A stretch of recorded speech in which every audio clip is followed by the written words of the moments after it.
حضرت عمر فاروق رضی اللہ عنہ نے کبھی کوئی خواہش نہیں کی۔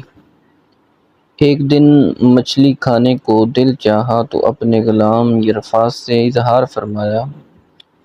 یرفع آپ کا بڑا وفادار غلام تھا۔ ایک دن آپ نے فرمایا، یرفع آج مچھلی کھانے کو دل کرتا ہے، لیکن مسئلہ یہ ہے 8 میل دور جانا پڑے گا دریا کے پاس مچھلی لینے، اور 8 میل واپس آنا پڑے گا مچھلی لے کر۔ پھر آپ نے فرمایا، رہنے دو، کھاتے ہی نہیں۔ ایک چھوٹی سی خواہش کے لیے، اپنی خواہش کو پورا کرنے کے لیے 16 میل کا سفر کرنا پڑے گا۔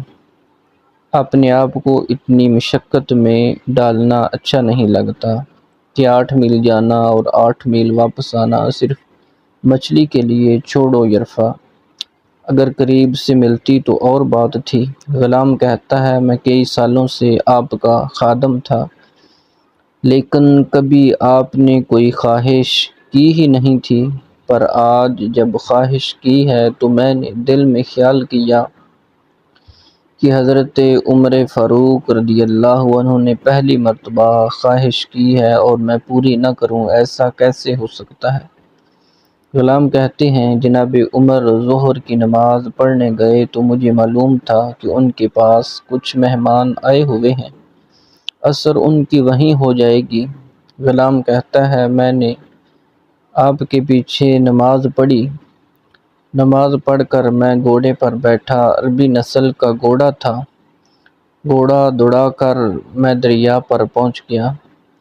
عربی نسل کے گھوڑے کو 8 میل کیا کہتے ہیں؟ وہاں پہنچ کر میں نے ایک ٹکڑا مچھلی کا خریدا اور حضرت سیدنا عمر فاروق رضی اللہ عنہ کی عصر کی نماز ہونے سے پہلے میں واپس بھی آ گیا، اور گھوڑے کو میں نے ٹھنڈی چھاؤں میں باندھ دیا تاکہ اس کا جو پسینہ آیا ہوا ہے وہ خشک ہو جائے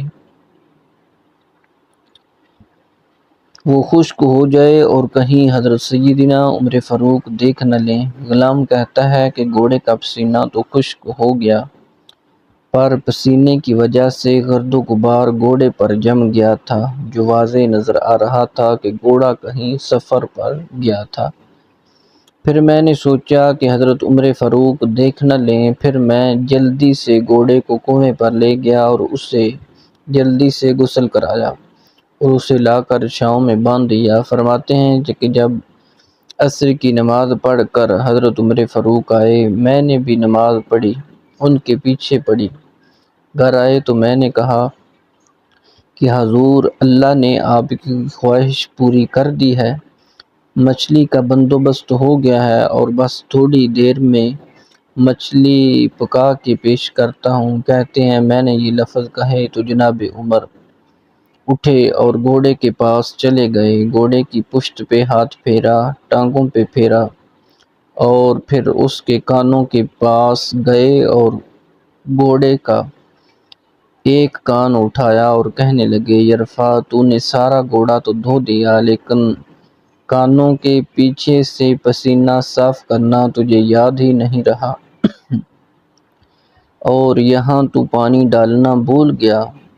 حضرت عمر گھٹنوں کے بل زمین پر بیٹھ گئے اور کہنے لگے، یرفع، ادھر تیری وفا میں مجھے کوئی شک نہیں ہے، اور میں کوئی زیادہ نیک آدمی بھی نہیں ہوں، کوئی پرہیزگار بھی نہیں ہوں، میں تو دعائیں مانگتا ہوں، نیکیاں اور برائیاں برابر کر کے مجھے معاف فرما دے۔ میں نے کوئی زیادہ تقویٰ اختیار نہیں کیا۔